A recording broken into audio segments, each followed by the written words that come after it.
kita semua berdiri bersama-sama sekali lagi. Kita semua berdiri bersama-sama dan kita sambut dengan hormat. Inilah Dr. Kim Sung-hee Cho, seorang hamba Tuhan yang sungguh-sungguh jadi berkat luar biasa. Tepuk tangan lebih meriahkan, haleluya.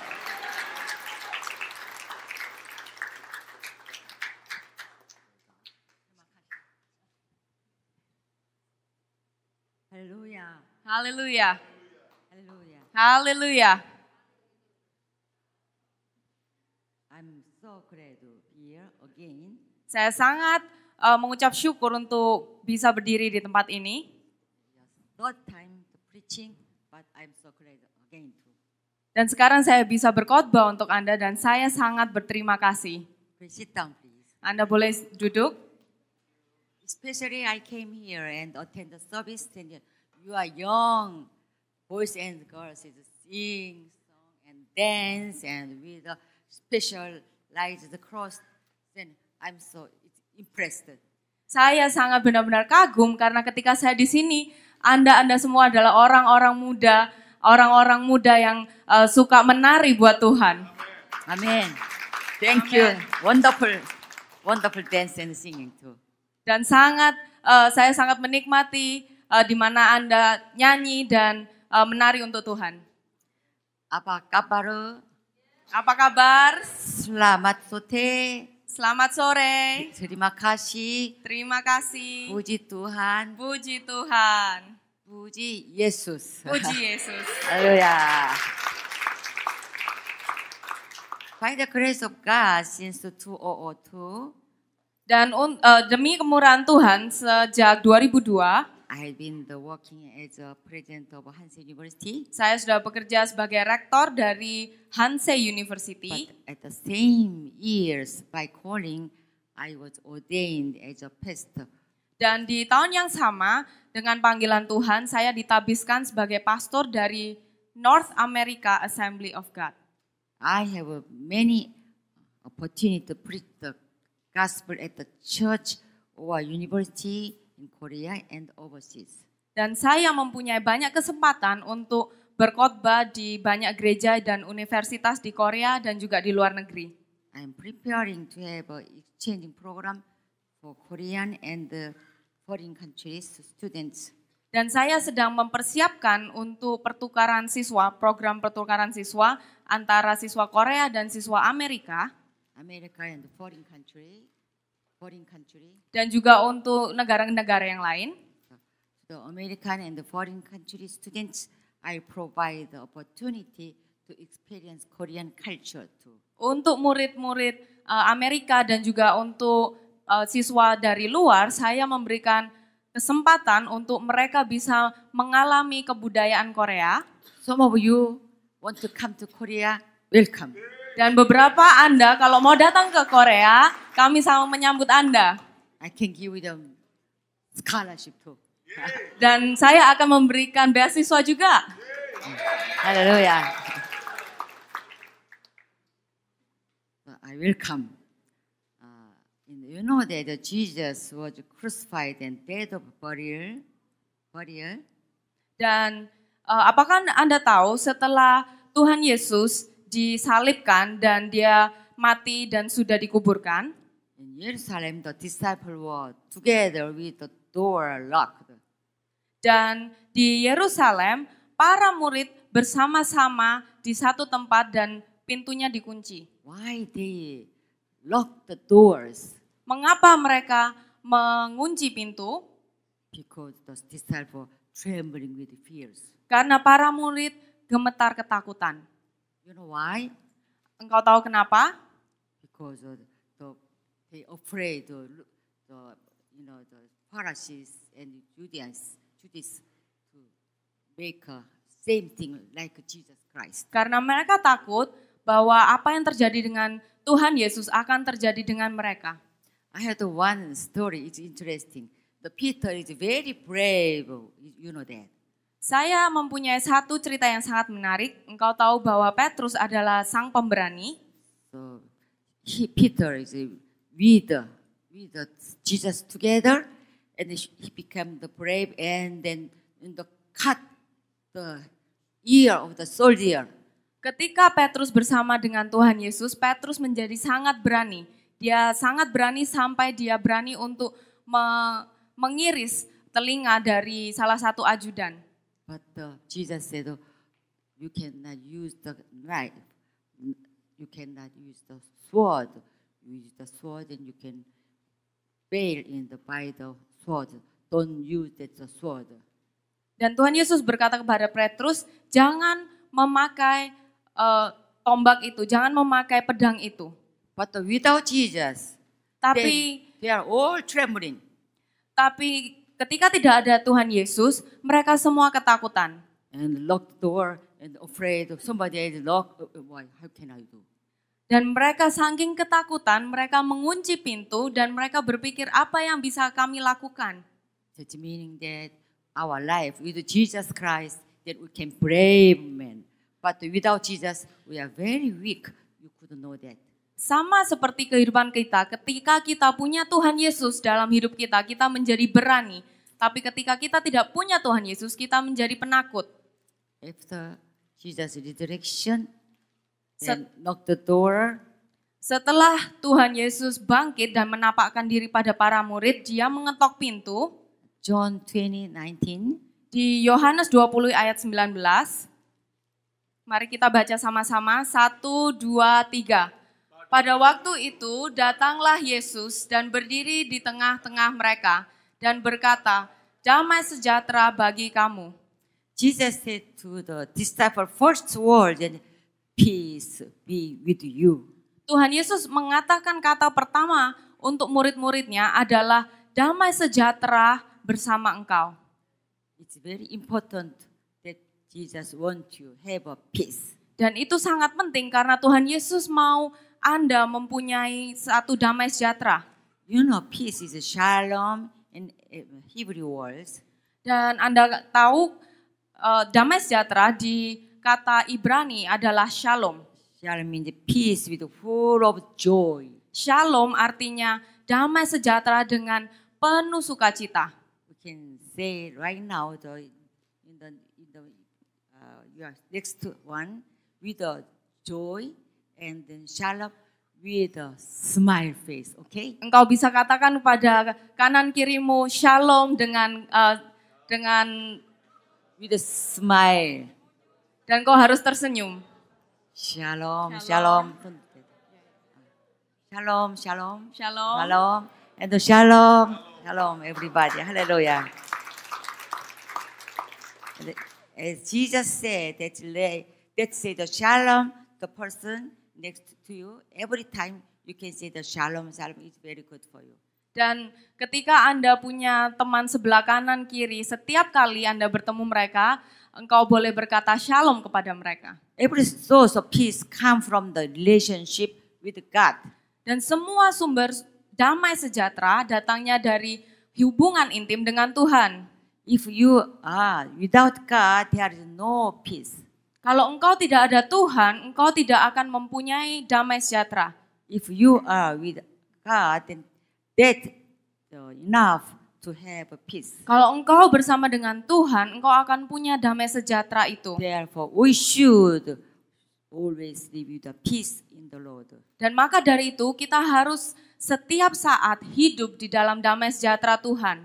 2 Thessalonians 3:16. 2 Tesalonika 3 ayat 16, mari kita baca sama-sama. 1, 2, 3. Dan ia, Tuhan damai sejahtera, kiranya mengaruniakan damai sejahteranya terus-menerus dalam segala hal kepada kamu. Tuhan menyertai kamu sekalian. I'd like to share the God's word title, Have a Lot of Peace. Hari ini saya mau membagikan pesan Tuhan dengan berjudul Tuhan Sang Damai. You want to have a peace of Lord, and how should we live? Kalau engkau mau mempunyai damai sejahtera Tuhan dalam hidupmu, bagaimana kita harus hidup? Number one, we should live with courage in the Lord. Yang pertama, kita harus hidup dengan keberanian di dalam Tuhan. John 16:33. Di Yohanes 16 ayat 33, mari kita baca sama-sama. 1, 2, 3. Dalam dunia kamu menderita penganiayaan, tetapi kuatkanlah hatimu. Aku telah mengalahkan dunia. As we live in this world, we sometimes face the difficulties, Ketika kita hardship, hidup di dunia ini, kadang-kadang kita harus mengalami banyak kesulitan and trials too. dan juga banyak percobaan. But Jesus has already overcome Satan, the power of this dark world. Tetapi Yesus sudah mengalahkan setan dan kuasanya di dunia ini. Therefore, in the name of Jesus Christ, defeat worries, the fear and anxieties from Satan. Maka dari itu di dalam nama Yesus, kalahkan semua ketakutan, semua kekhawatiran dari setan. Jesus give us the peace through of fear. Tuhan Yesus memberikan kita damai supaya kita tidak hidup dalam ketakutan. Through of fear. Tidak hidup dalam ketakutan. Jesus help us to live encourage life in faith. Tuhan Yesus membantu kita untuk hidup dengan keberanian di dalam iman kita. You know that what command appear the most in the Bible? Apa Anda tahu perintah apa yang muncul di Alkitab, yang sangat banyak muncul di Alkitab? When you answer the correct, then I'll give you the book. Kalau engkau tahu jawabannya, saya akan memberikan engkau satu buku. You think you love or forgive? No. Yeah. Over there first. Over there, who is it? Siapa itu? Please come. Siapa itu? Ayo maju. Do not be afraid. Come. Jangan takut. Wow. Do not be afraid. Jangan takut. Bible said it most. Apa perintahnya? Do not fear. Yeah, good. Yeah. Good pronounce in Korean. Yeah. Deuteronomy 31 and 6. Ulangan 31 ayat 6. Let's repeat together. Let's read together. Dan mari kita baca sama-sama. 1, 2, 3. Kuatkan dan teguhkanlah hatimu. Janganlah takut dan jangan gemetar karena mereka. Sebab Tuhan Allahmu, dialah yang berjalan menyertai engkau. This is one more quiz. Ada satu buku lagi. If you don't guess, you cannot answer the question. Then let's going on. Kalau engkau tidak bisa menjawab pertanyaan ini, kita akan membagikan bukunya. How many times in the Bible do not be afraid? Berapa banyak kata-kata jangan takut ada di dalam Alkitab? Wow, okay. Ayo, 365. 365 kali. How many times? 365. 365 kali. 365 times meaning that every day the Bible said, do not be afraid. 365 kali di Alkitab dikatakan jangan takut. Dan itu artinya kita harus hidup tanpa ketakutan. So therefore, that we should live every day without fear. Dan maka dari itu setiap hari kita harus hidup tanpa ketakutan. Live with the confidence and courage. Kita harus hidup dengan rasa percaya diri dan keberanian. Even when you walk or straight up your shoulder and head with confidence, not like this. No way. Meskipun engkau berjalan, kau harus menegakkan leher dan kepalamu dan kau harus berjalan dengan rasa percaya diri, tidak seperti membungkuk. Become brave woman, brave man. Dan jadilah orang-orang yang pemberani. Amen. I have one testimony. Then in 1995, Saya punya satu kesaksian di tahun 1992. I visit Russia with my husband, Dr. Yonggi-jo.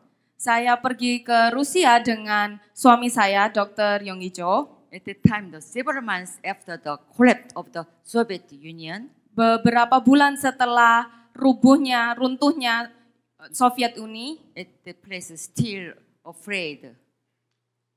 Da- Still afraid the places. Dan waktu itu tempat itu masih sangat berbahaya A little danger place. dan waktu itu masih sangat terpencil Some juga. people said to my husband and me, don't go, don't go. It's too early, too early. Dan banyak orang yang mengatakan kepada saya dan suami saya, jangan pergi ke situ. Ini masih terlalu awal. Anyway, we went there. Tapi kita tetap pergi ke situ. First Russian revival meeting of Dr. Cho was held in the Kremlin Palace. Dan pertemuan pertama dari Dr. Cho itu diselenggarakan di Istana Kremlin. It was a miracle. Dan itu adalah hari yang sangat bermujizat. Yeah. It's the first time the Christians meeting. Dan itu adalah pertemuan pertama untuk orang-orang Kristen. On the first day and second day, packed. So many people rushed there, no more seat. Hari pertama dan hari kedua, tempat itu penuh sesak, tidak ada tempat duduk lagi. The seat, it was 6,000 seats were all taken. Dan semua 6.000 tempat duduk semuanya penuh. And then Russian religious leader didn't expect that. Oh, so many people. How can I do something like that? They are frustrated, and then they were disconnected. Dan pemimpin agama Rusia di waktu itu mereka tidak menyangka akan hal itu dan mereka sangat kebingungan. So they were disconcerted. Dan mereka sangat kebingungan. Then, so third day, the front of gate of Kremlin Palace was closed. Jadi waktu hari ketiga, tempat di mana di Istana Kremlin itu ditutup. It was the interruption from the Russian church of the government. It managed the Kremlin Palace. Karena itu adalah satu gangguan dari semua pihak government juga dan semua orang yang mengelola Istana Kremlin. So we are sorry about that. How can I do? Maybe we can rest. Dan kami mengatakan waktu itu mungkin kami bisa berhenti cukup sampai di sini. So we have to give up. Dan kami merasa menyerah waktu itu. Confusing and disappointed. Dan waktu itu kami juga kecewa dan kebingungan. Meanwhile, I heard the news that people were gathering in the Red Square in front of the palace. Sementara itu saya mendengar kabar bahwa banyak orang berkumpul di lapangan merah di depan istana. The Kremlin Palace closed, the door is closed, but in front of that, many people gather. Meskipun di istana tempat itu ditutup, tapi di depan istana di lapangan merah banyak orang yang datang ke tempat itu. And the Holy Spirit talked to me, go and look at that. Dan Roh Kudus berbicara kepada saya dan mengatakan pergi dan lihat situasi itu. So I said, oh, it's a danger. Oh, you know that I'm afraid to go out from the hotel to go there. Dan saya mengatakan pada Roh Kudus, saya takut karena situasi ini sangat berbahaya. But I remind that like Joshua and Caleb is called Canaan in the Bible. Tapi saya ingat akan cerita Yosua dan Kaleb yang mengintai tanah Kanaan. I boldly went there and looking. Jadi saya dengan berani pergi ke lapangan merah untuk melihat situasi itu. At that time, Russia was right after the corruption of the Soviet Union, so it was desolate and dangerous. Waktu itu Rusia baru saja mengalami keruntuhan dari Soviet Union dan tempat itu sangat terpencil dan sangat berbahaya. God gave me a strong mind that boldly I went there. Tapi Tuhan memberikan kepada saya kekuatan dan keberanian untuk pergi. I got a red square. I thought to myself, how can Dr. Cho preach in here, even not the Kremlin place? Dan ketika saya sampai di lapangan merah itu, saya mengatakan kepada diri saya, bagaimana supaya Dr. Cho, suami saya, bisa berkhotbah di tempat ini. At the time, I realized that it is a great if we can worship outside. Dan waktu itu saya menyadari bahwa akan sangat luar biasa kalau kami bisa menyembah di tempat ini. I came back to hotel and told about this situation to my husband. Dan saya pergi kembali ke hotel dan saya menceritakan situasi ini kepada suami saya. Honey, don't see the hotel. Please go and see that. Sayang, jangan cuman duduk di tempat ini, tapi pergi lihat situasi itu. Many members waiting your message. Banyak orang yang masih menunggu pesan Tuhan dari engkau. But not in the palace, but in front of the palace, it's okay. Mungkin kita tidak bisa berkhotbah di dalam istana, tapi kita bisa berkhotbah di luar. And then he is very, my husband listen my word, and then okay, I will go and looking. Dan suami saya mendengarkan nasihat saya dan dia juga pergi. First time he supposed to looking how many people like that. Dan pertama kali dia mau melihat berapa banyak orang yang di luar. At the time the interpreter already gone. Tapi waktu itu penterjemahnya Dr. Cho sudah pergi. So I said, preach the gospel on there. Then no interpreter. Dan saya mengatakan pada suami saya, kamu tetap harus berkhotbah di tempat itu, tetapi tidak ada tanpa penterjemah. Wow, God provided the interpreter. Tapi Tuhan menyediakan penterjemah. We met the roadside evangelist daughter who had come to attend this meeting. Kami bertemu dengan salah seorang anak perempuan dari penginjil di jalan. She volunteered that she could interpret English to Russian. Dan dia menyodorkan diri untuk menjadi penterjemah dari bahasa Inggris ke bahasa Rusia. But no mic, no speaker. How can I do? Tapi tidak ada mikrofon, tidak ada speaker. Then the daughter, father is missionaries. Don't worry, we always bring the speaker and the mic. So you don't need. I'll do that. I established, open and set for you.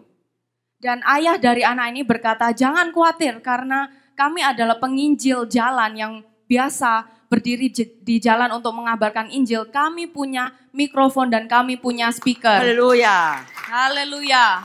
They brought the speaker and the microphone for the roadside mission divider meeting.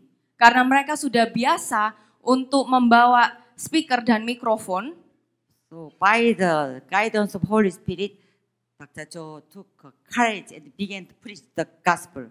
Jadi dengan pimpinan Roh Kudus, Dr. Cho punya keberanian untuk berkhotbah. And in spite of interruption from some people, but God provide wonderful things. Dan meskipun banyak gangguan dari orang lain, tapi Tuhan tetap memberikan kami kekuatan. Fortunately, unexpectedly, many media came and broadcast it throughout Russia. Hallelujah. Dan tiba-tiba banyak media massal yang datang dan menyiarkan tentang kejadian itu di seluruh Rusia. Haleluya. Many people return to Jesus Christ. Dan banyak orang yang kembali kepada Tuhan Yesus hari itu. The Red Square on the day had an incredible miracles by the work of the Holy Spirit. Hari itu lapangan merah banyak terjadi mujizat karena Roh Kudus yang bekerja. Hallelujah. God gave me an idea, God gave me strength, and boldly I could go out. That is happen. Karena Tuhan memberikan saya keberanian supaya saya bisa keluar dan melihat situasi itu. Said, no, I cannot do. Oh, no, I'm afraid. Something like that. Then nothing happened. Kalau saya tetap berpikiran, saya tidak bisa, dan tidak akan terjadi sesuatu. But the Holy Spirit says so. Okay, I'll do. Tapi karena Roh Kudus yang memerintahkan saya berkata, ya saya akan pergi. Sometimes the Holy Spirit speak to you, do this one, do that. Don't afraid. Terkadang Roh Kudus memberikan perintah kepada kalian semua, lakukan ini. Jangan takut. Please do it boldly. God answer your prayer and God open the door for you. Engkau harus melakukannya dengan keberanian supaya Tuhan bisa membuka pintu-pintu yang tertutup. Hallelujah. And Lord will give us the peace and courage to win a victory. Dan Tuhan Hallelujah. akan memberikan kepada kita damai sejahtera dan keberanian untuk meraih kemenangan. Hallelujah. Haleluya. To have a Lord of peace, that number one, we should live with the courage in Lord. Dengan Tuhan Sang Damai, nomor 1, kita harus hidup dengan keberanian di dalam Tuhan. And second, we should live with the forgiveness in the Lord. Yang kedua, kita harus hidup dalam pengampunan di dalam Tuhan. 1 John 1:7. 1 Yohanes 1 ayat 7. 1 Yohanes 1 ayat 7. Mari kita baca sama-sama. 1, 2, 3. Tetapi jika kita hidup di dalam terang sama seperti Dia ada di dalam terang, maka kita beroleh persekutuan seorang dengan yang lain. Dan darah Yesus, anaknya itu, menyucikan kita daripada segala dosa. Brother and sister, as Jesus forgave our sin, Saudara-saudari, sebagaimana Tuhan Yesus sudah mengampuni dosa-dosa kita, we should also forgive those who did wrong thing to us. kita juga harus mengampuni orang-orang yang bersalah kepada kita. You know, it's not easy to forgive, Dan itu bukan hal yang mudah untuk mengampuni, but God help you to do tapi that. tapi Tuhan akan membantu engkau untuk melakukan hal itu. Not only by words, but also with the heart and the action, forgive others. Tidak hanya dengan kata-kata, tetapi juga dengan hati dan dengan kelakuan untuk mengampuni orang lain. Do you know this woman in the picture Apa engkau now? tahu orang ini What's the name is Elizabeth Elliot. namanya adalah Elizabeth Elliot. Her testimony was later made into movie entitled End of Spare.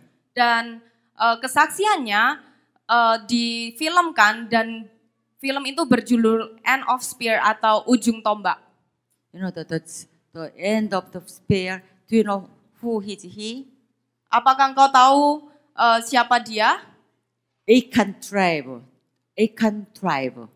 Dia adalah salah satu suku Aukan And I want to share her testimony. dan saya akan membagikan kesaksiannya. Her husband named Jim Elliot. Dan suaminya namanya Jim Elliot. Jim created a wonderful university.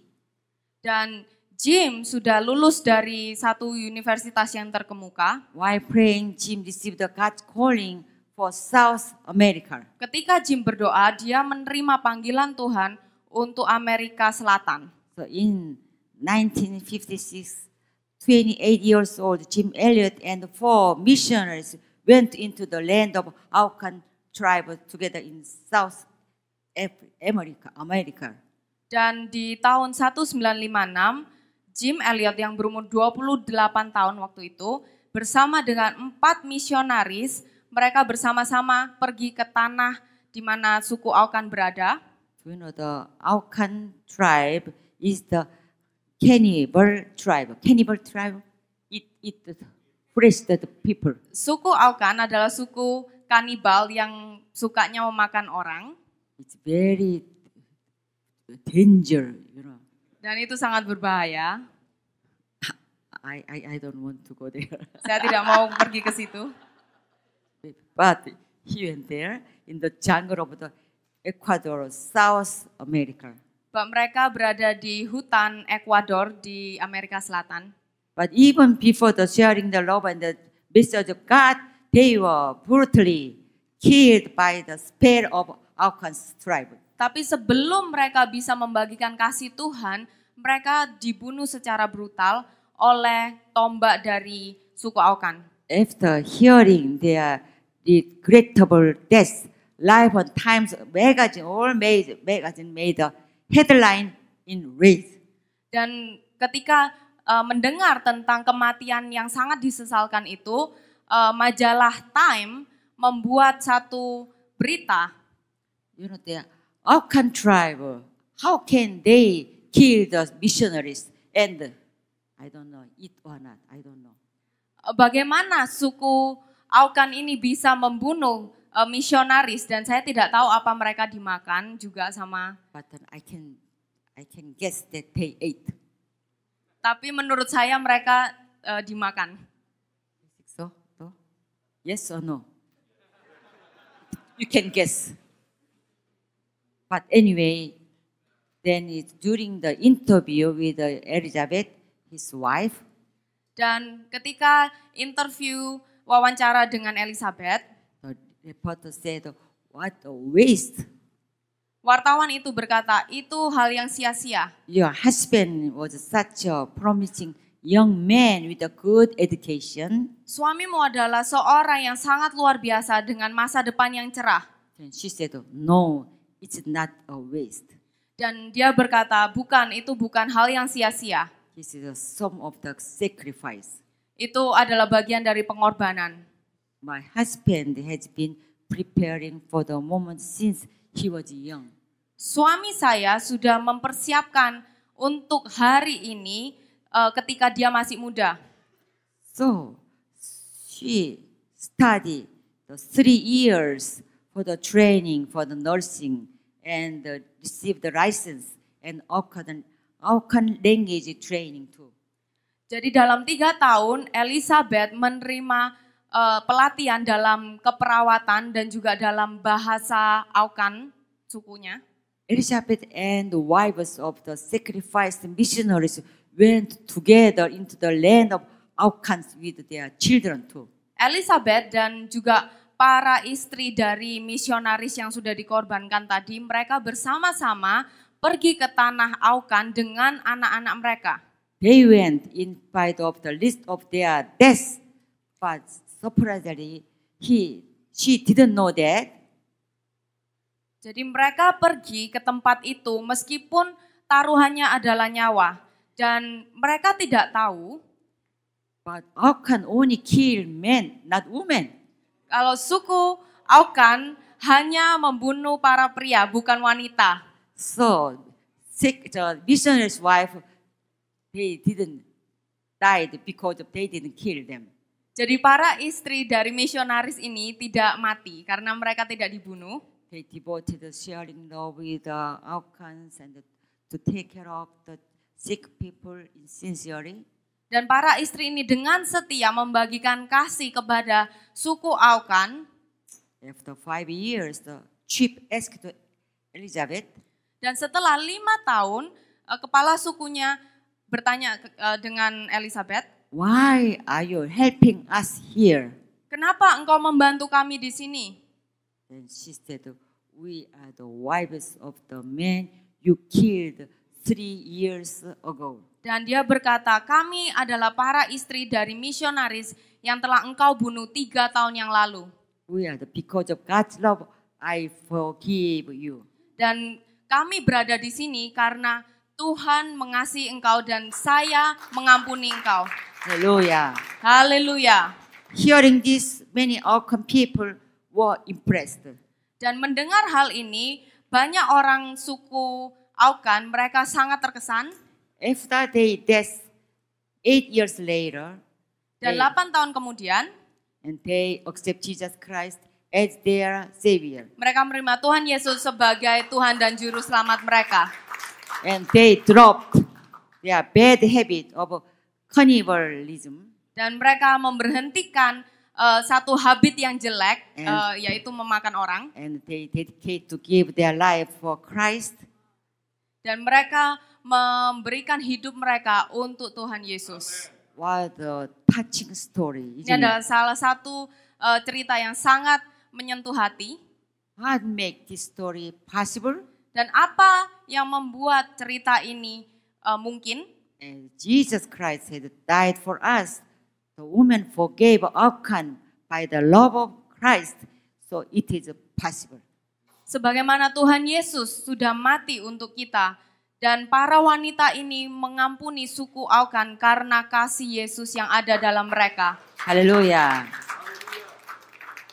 They have shared the true gospel of Jesus. Dan mereka sudah memberitakan Injil yang sejati kepada suku Aukan.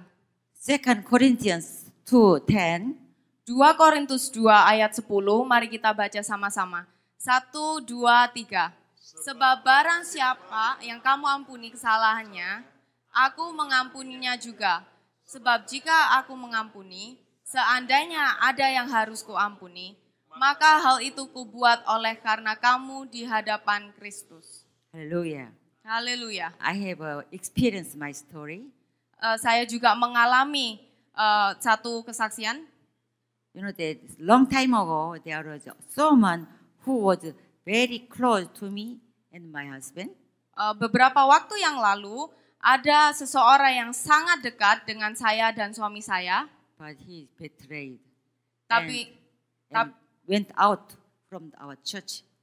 tapi dia meninggalkan kami And send the letters to our church members, critical letter. Wow, Dr. Joe is something bad, and Mrs. Joe something like that. Critical papers and send that.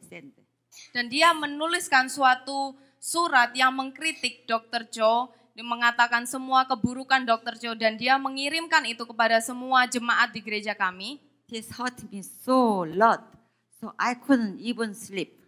Dan ini menyakitkan saya sampai saya tidak bisa tidur. After a while, when I studied in New York, I met him again in the USA in the restaurant.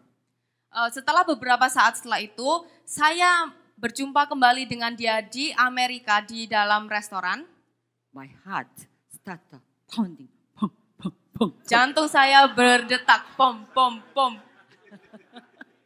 Really, I couldn't eat anymore. Dan saya tidak bisa makan lagi. I tried to go out quickly. Saya mencoba untuk pergi. But God said to me, you pay his bill. Tapi Tuhan mengatakan kepada saya, engkau yang harus membayar tagihannya. Oh God, I have to pay his bill. No way, baby, I will go and hit. Saya tidak mau membayar tagihan dia. Mungkin saya akan No way. memukul dia. No way. It's not easy to that. Dan itu bukan hal yang mudah bagi saya. Then God said, if you do that, you will regret. Dan Tuhan berkata pada saya, tapi kalau engkau tidak melakukan hal itu, engkau akan menyesal seumur hidup. And then I have no peace at all at the time. Dan saya tidak punya damai sejahtera sama sekali waktu itu. Okay, I don't like to do that, but God says so, I will do. I obeyed what you said so. Meskipun saya tidak menyukai perintah itu, karena Tuhan yang memerintahkan kepada saya berkata saya akan menjalankan hal itu. Not tear, but almost tear. Saya tidak menangis tapi hampir menangis. Yeah, I'll do. Yeah. Something like that. Anyway, I paid $150 for his bill. Jadi saya membayar $150 untuk tagihan makannya. And God gave me a peace. Oh God, thank you. Anyway, I waste the money, but you said so, it's okay. Setelah itu saya merasakan damai meskipun saya merasa saya sudah membuang uang. I can pay. This one is like an offering to God. You know that? Saya menganggap bahwa ini adalah persembahan saya untuk Tuhan. Then later, several years later, he said to my husband, then, oh, your wife is a very wonderful wife. Something like that. Dan beberapa saat setelah itu, dia mengatakan kepada suami saya, oh, Dr. Joe, engkau mempunyai istri yang sangat luar biasa. Your wife paid my bill in the New York. Istrimu sudah membayar tagihan makan saya di New York. At that time, I am not good fellowship with you and your wife, but she paid me my bill. Waktu itu saya tidak punya hubungan yang baik dengan engkau dan juga dengan istrimu, tapi waktu yang sama, istrimu membayarkan tagihan saya. I entered the restaurant. I saw your wife over there. I knew that. Dan waktu saya masuk di restoran, saya melihat istrimu berada di sebelah sana. I don't want to greet at all. Tapi saya tidak mau menyapa dia. Pretend not to see her. Dan saya seolah-olah tidak melihat dia sama sekali. But surprisingly, she paid my bill. Tapi saya sangat kaget karena dia membayar tagihan saya. Because God gave me a forgive. Karena Tuhan memberikan saya kemampuan untuk mengampuni. You know that? At that time, my husband called me. you are real angel. Dan waktu itu suami saya telepon saya dan berkata, engkau adalah malaikat. Did you hear you called your angel? Raise your hand. Kalau engkau adalah malaikat di sini, siapa yang di sini ada malaikat? You are. Angkat tanganmu. Wow. What time do you became the angel like that? Bagaimana engkau bisa menjadi malaikat? When? Kapan engkau menjadi malaikat? Somebody said, what do you mean? Someday he will become. Someday. Okay. Who is that? Who is? Did you hear the angel? Where? Who? From? I see. Did you say to her? No, not yet. Maybe now. He's going to now. Yeah, okay. Anyway, angel, you are angels. I'm so glad. 150 paid an angel. It's good. I'm going to pay again too. The 150. Jadi dengan $150 saya bisa menjadi malaikat. Hallelujah. So forgiveness is wonderful. Jadi pengampunan adalah satu hal yang luar biasa. And First Peter 4:8. Di 1 Petrus 4 ayat 8. Mari kita baca sama-sama. 1, 2, 3. Tetapi yang terutama, kasihilah sungguh-sungguh seorang akan yang lain. Sebab kasih menutupi banyak sekali dosa.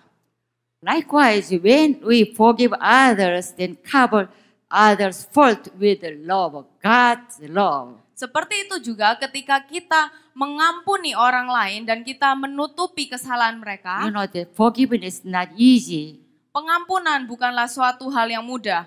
but God's love give us to forgive somebody else. Tapi kasih Tuhan memampukan kita untuk mengampuni orang lain. Then after forgive, then God gave you a peace, and you can have a peace in heart and mind by God's blessing. Setelah engkau mengampuni orang tersebut, engkau akan mendapatkan damai sejahtera di pikiranmu, di hatimu.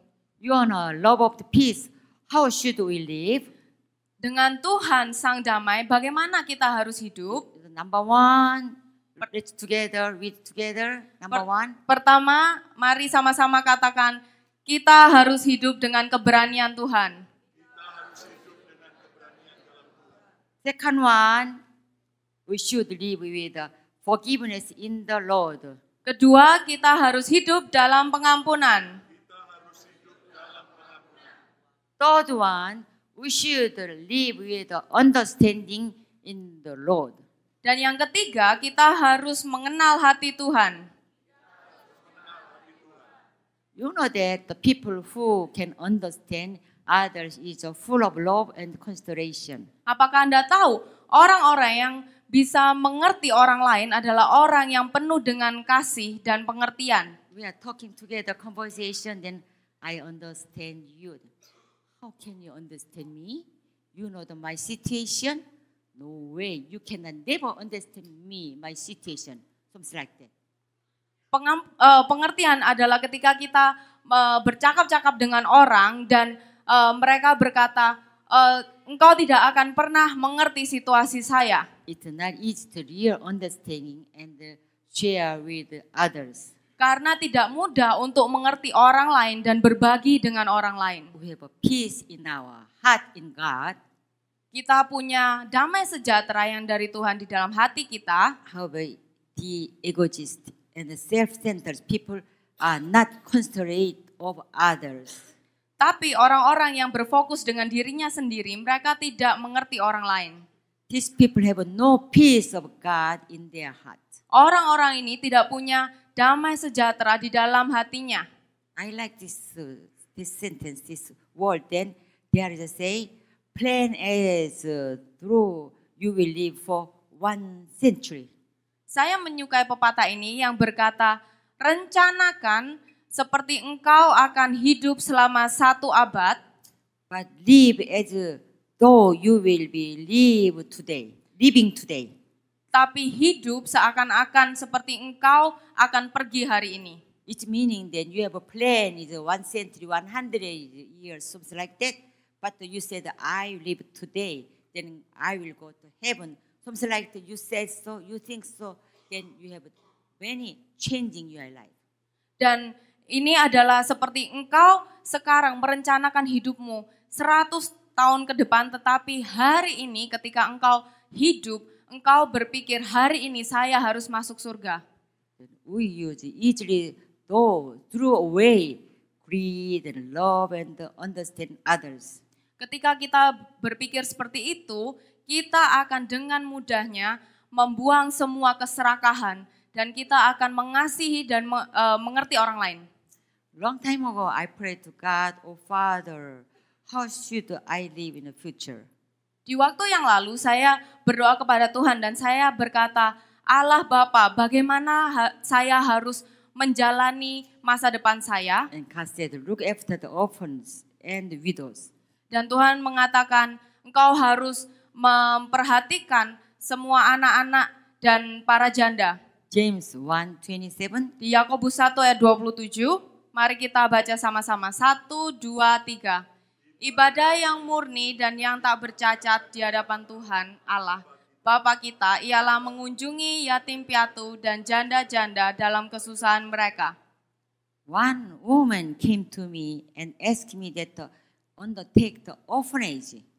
Jadi satu hari ada seseorang yang menemui saya dan meminta saya untuk mengelola satu yatim piatu.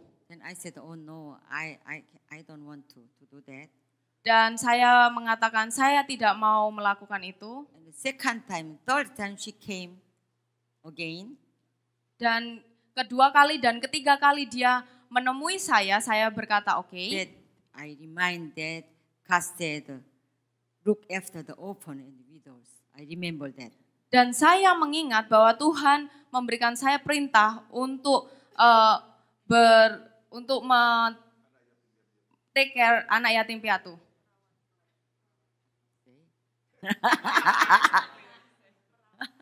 Okay. So anyway, I undertake the orphanage.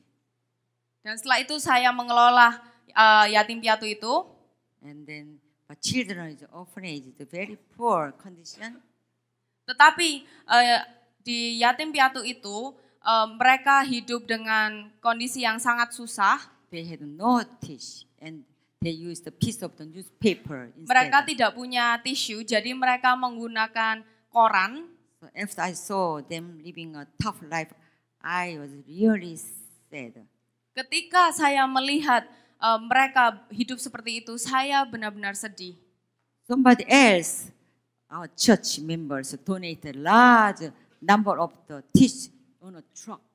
Dan satu hari di salah satu gereja kami, ada orang yang menyumbang banyak sekali tisu, satu truk tisu. When children were so happy, Dan anak-anak ini begitu gembira. so while moving the tissue over their hands, they even did a tissue dance.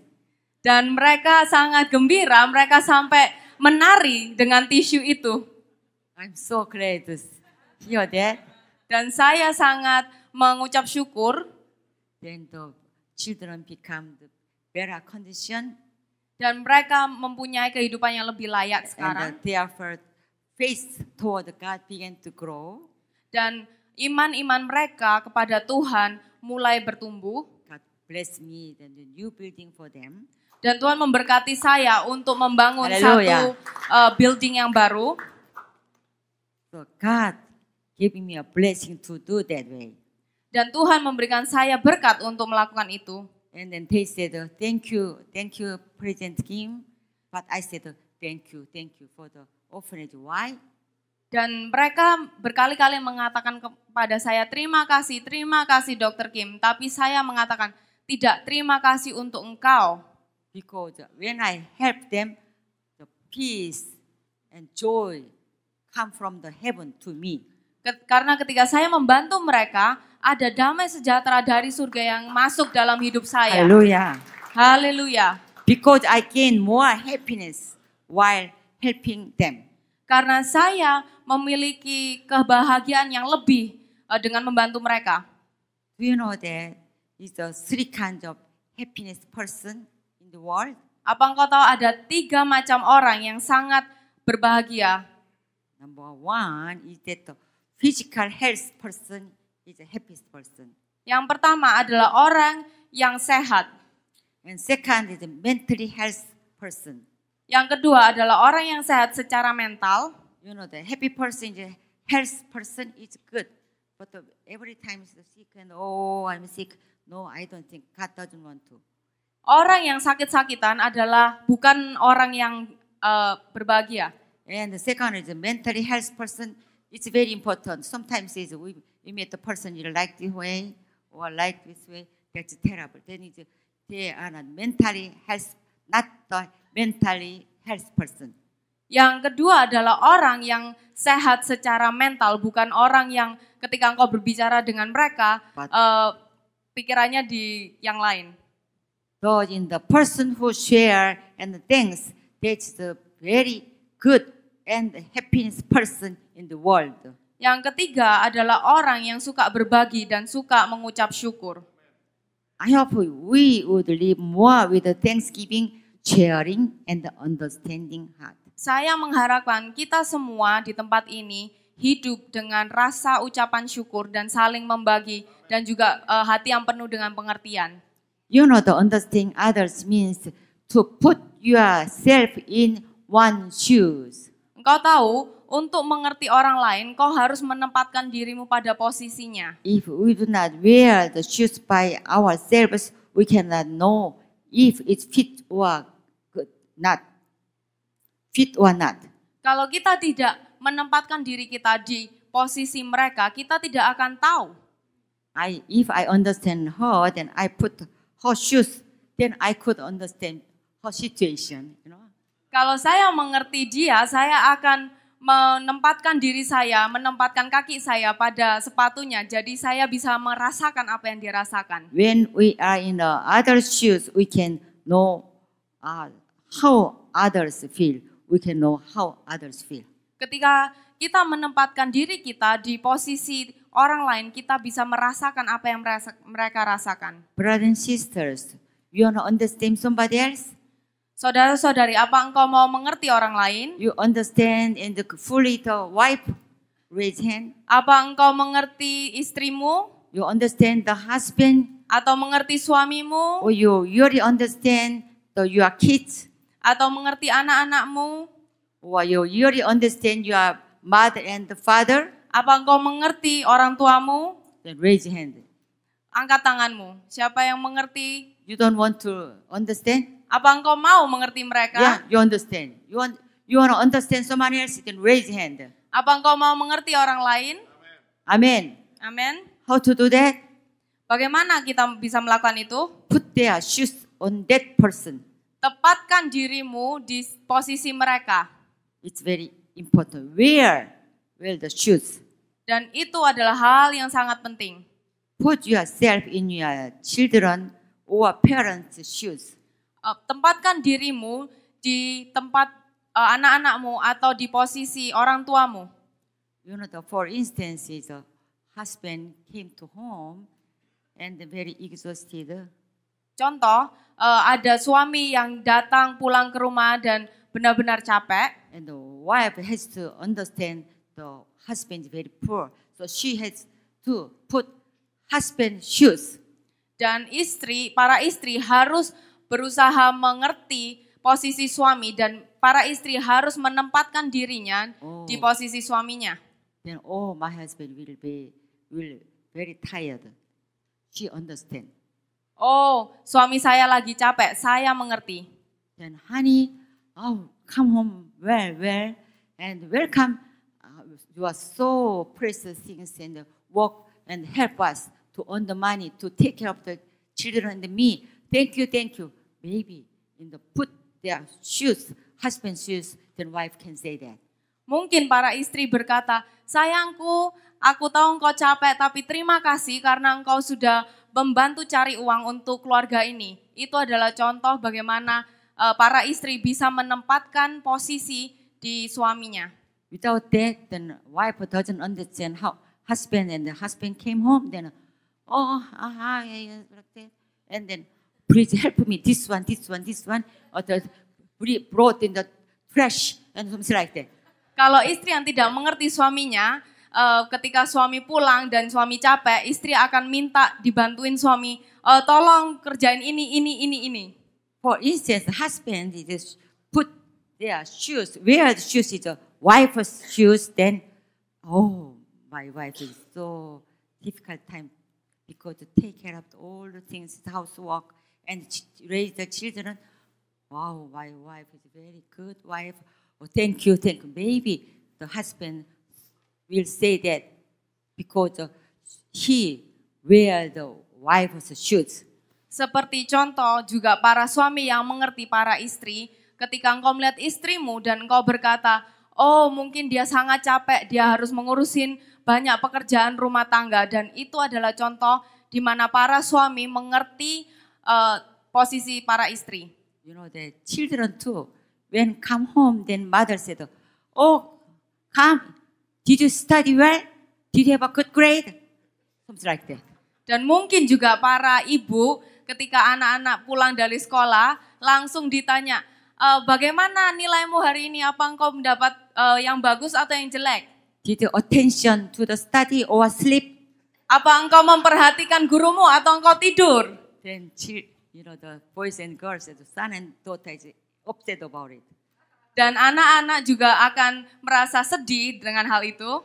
But the mothers wear the children's shoes, then, oh honey, you are very tired, isn't it? All day long you sit in the chairs and study. How difficult for you.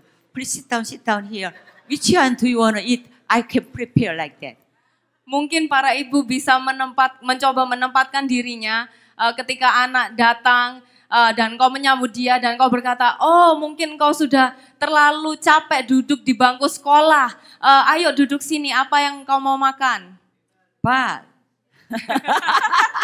But the children, you know, wear the mothers and the fathers' shoes. How can you do that? Dan bagaimana bisa para anak-anak menempatkan dirimu pada posisi orang tuamu? Oh, my father is very busy to take care of me and our family. So, oh, thanks, Father. And thanks, Mother, because she works for me in many ways. Says, Mother, I will massage for you, Mother, because you are all day long you walk. So that. Mungkin para anak bisa mengatakan kepada para orang tua, oh papa mama engkau sangat capek untuk mengurusi kami, terima kasih dan aku akan memberikan kamu pijit di belakang. And the daughters like the massage.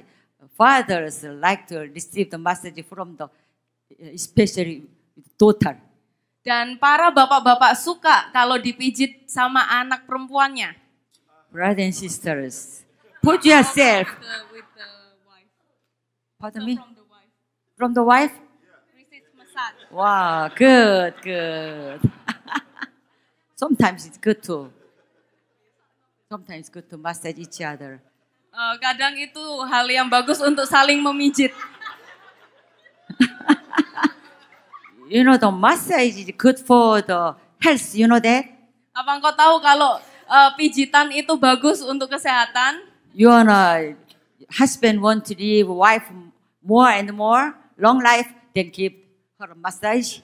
Kalau para bapak-bapak ingin agar istrimu punya umur yang panjang, rajin-rajinlah memijitin istrimu.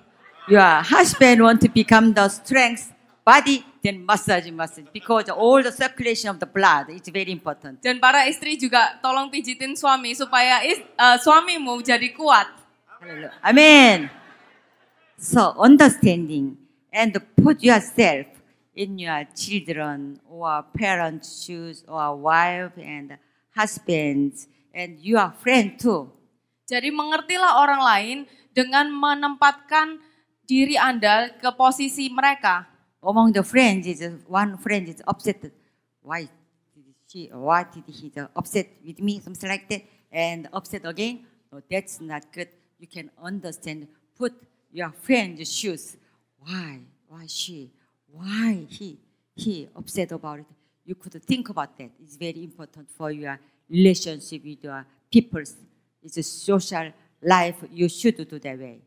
Dan juga kalau engkau melihat teman-temanmu lagi sedih, lagi marah, engkau harus mencoba menempatkan dirimu pada posisi mereka dan bertanya, kenapa mereka lagi sedih, kenapa mereka marah. Then Lord of peace will move your heart and then you will understand love them more. Dan Tuhan Sang Damai itu akan bekerja dalam hatimu supaya engkau bisa punya banyak pengertian untuk orang lain. So, brothers and sisters, you believe that you want to receive the Lord of peace? Saudara-saudari, apa engkau mau menerima Tuhan Raja Damai itu dalam hidupmu? Number one, let's live the courage in the Lord. Pertama, engkau harus hidup dalam keberanian di dalam Tuhan. To have a Lord of peace. Then number two, let's live with the forgiveness in the Lord. Dan kedua, mari hidup dengan pengampunan di dalam Tuhan. So Lord, you want to receive the Lord of peace, then let's live with the understanding in the Lord for another person. Dan ketiga, mari hidup dalam pengertian di dalam Tuhan. Hallelujah. With the Lord of peace. I hope you live better today than yesterday and better tomorrow than today. Saya percaya dengan Tuhan Sang Raja Damai, hidupmu hari ini lebih baik daripada kemarin. Dan hidupmu besok akan lebih baik daripada hari ini. Let's have a victory in Jesus Christ. Mari raih kemenangan di dalam Tuhan Yesus Kristus. Hallelujah. Haleluya. Let's pray. Hallelujah. Mari berdoa. Close your eyes and raise your hand. Pejamkan Focus matamu, the angkat tanganmu. Holy Spirit, not on this world. Dan biar Roh Kudus yang bekerja. Oh God, Holy Spirit, and invite you, the disciple of Jesus Christ. Tuhan, kami mengundang Engkau hadir tempat ini. Mari berdiri. Let's lift up your hands and welcome the Holy Spirit.